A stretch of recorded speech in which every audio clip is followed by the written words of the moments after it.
राष्ट्रीय अध्यक्ष है, उनके साथ दिल्ली में मुलाकात के लिए सीएम अशोक गहलोत पहुंच रहे हैं। बड़ी खबर आपको बता रहे हैं, सीएम अशोक गहलोत दिल्ली में है। मल्लिकार्जुन खड़गे से मिलने के लिए मुख्यमंत्री गहलोत पहुंचे और इससे पहले जब जोधपुर हाउस से निकले तो लग रहा था कि जयपुर आ रहे हैं, लेकिन यहां से वो मुख्यमंत्री अशोक गहलोत पहुंचे हैं मल्लिकार्जुन खड़गे के साथ मुलाकात करने के लिए।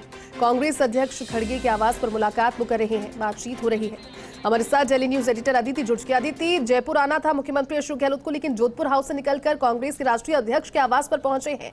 मुलाकात के क्या मायने अदिति?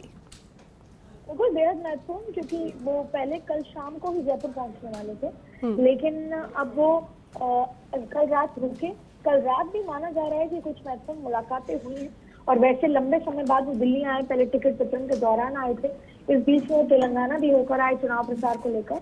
और अब देखिए, आज एग्जिट पोल है, आज एग्जिट पोल का सबको इंतजार है। ठीक वैसे ही कांग्रेस अपना भी आकलन, अपनी भी तमाम चीजें जो अपने आला कमान है उनसे चर्चा करना चाहते हैं और संभवतः मुख्यमंत्री अशोक गहलोत जो हैं वो चर्चा करने पहुंचे हैं यहाँ पर मल्लिकार्जुन खड़गे से।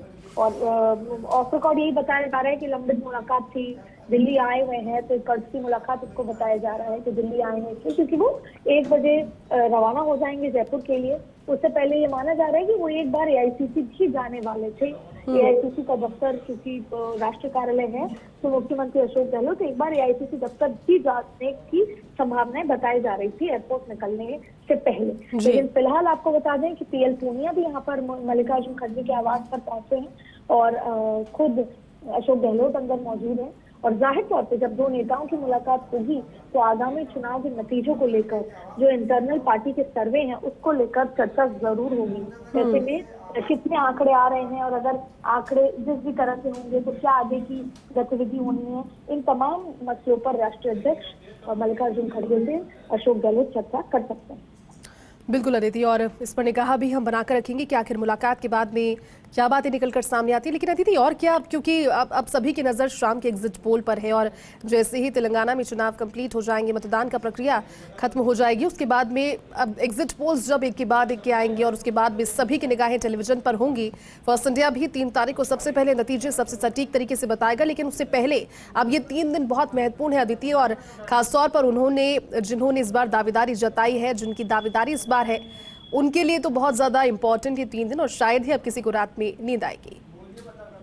देखिए, दोनों ही पॉलिटिकल पार्टीज ने अपने प्रभारी के माध्यम से, अपने सचिवों के माध्यम से, अपने सर्वे जो करते हैं उनके माध्यम से, और जाहिर तौर पे कांग्रेस ने तो डिजाइन बॉक्स के माध्यम से, सुनील कोलू के माध्यम से अपने अपने विधायक जो प्रत्याशी थे उनसे भी उनकी स्थिति पूछी। ग्राउंड पर जो उनके सर्वे चलते हैं वो भी पता किए। जैसे एग्जिट पोल होता है वैसे ही पार्टियों ने भी अपना काम किया है। ठीक वैसे ही भारतीय जनता पार्टी ने भी पूरी तरीके से ये देखा है कि अपने जो प्रभारी अरुण सिंह ने एक उम्मीदवार से बातचीत करी है, उसके बाद पूरा एक डेटा तैयार करके आला कमान को भेजा है। तो दोनों ही पॉलिटिकल पार्टीज ने अपना खुद का भी एक डेटा इकट्ठा किया है। बड़े जो सीनियर नेता हैं उनसे भी बातचीत की है और ये आकलन लगाया है कि लगभग कितने सीटों के करीब पॉलिटिकल पार्टीज हैं या सरकार बना रही हैं। ऐसे में जाहिर तौर पर भारतीय जनता पार्टी ये दावा कर रही है कि वो सरकार बनाएगी और कांग्रेस भी आत्मविश्वास में नजर आ रही है। वो भी यही कह रही है कि हम सरकार वापस लेकर आएंगे, रिपीट करेंगे। तो आज का दिन बेहद महत्वपूर्ण है। सभी की वो पर्दा उठने से पहले का जो सस्पेंस है, जो एग्जिट पोल से निकल कर आता है, उस पर इंतजार। बिल्कुल अदिति, इंतजार सभी को है और इंतजार की घड़ियां भी हम कम रह गई। अदिति, इससे बाद अगर इससे इतर समझा जाए, क्योंकि मुख्यमंत्री कल पहुंचे और जिस पुस्तक के विमोचन के लिए पहुंचे थे उनकी जीवनी पर आधारित थी, उनके बारे में बातचीत हुई। उससे पहले आप बता रहे हैं कई मुलाकातें होना था, लेकिन एक पॉलिटिकल एक्टिविटी कल उससे नहीं माना जा रहा था, लेकिन आज एक बार फिर से जो सुगबुगाहट है वो शुरू हो गई है और कम दिन है, तो अब ये मानकर चल रहे हैं कि मुलाकात के जरिए शायद फिर जब बातचीत निकल कर सामने आएगी तो इंपॉर्टेंट होगी। लेकिन और दूसरी ओर भारतीय जनता पार्टी जो कि आज एग्जिट पोल के आने के बाद मीटिंग भी करने वाली है, तो ऐसी कोई मीटिंग कांग्रेस भी रखने वाली है इसके बाद, या फिर ऐसे ही घर पर पहुंचकर या फिर 1 to 1 बातचीत होगी एक दूसरे के साथ?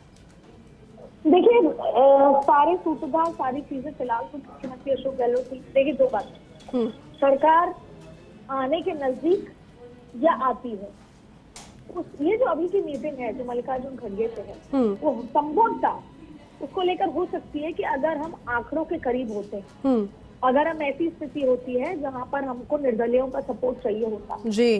तो हमने कितने निर्दलियों से बातचीत कर ली थी, कौन कौन हमारे साथ के लिए बात कर चुका है, क्योंकि मुख्यमंत्री अशोक गहलोत अपना होमवर्क पूरा और पक्का करने में काफी माहिर है, जाने भी चाहते हैं इसको लेकर। इसलिए मुख्यमंत्री अशोक गहलोत ये मल्लिकार्जुन खड़गे से 1-to-1 जो अकेली बातचीत है, संभवतः ये माना जा सकता है कि इसको लेकर है कि अगर आंकड़े इतने आते हैं तो हमारे साथ कौन कौन समर्थन में है, अगर आंकड़े ऐसे होते हैं तो क्या होगा, तमाम तरीके की जो चर्चाएं जाहिर तौर से, क्योंकि उस समय मुख्यमंत्री अशोक गहलोत जयपुर होने वाले हैं जब नतीजे आएंगे, तो उसके बाद से जो भी फैसले हैं सरकार को लेकर वो मुख्यमंत्री अशोक गहलोत आलाकमान से फोन पर बातचीत करके तय करेंगे। फिर बाद में मुख्यमंत्री को लेकर जो दिल्ली विधायक दल की बैठक बुलाती है, ऑब्जर्वर्स नियुक्त करती है।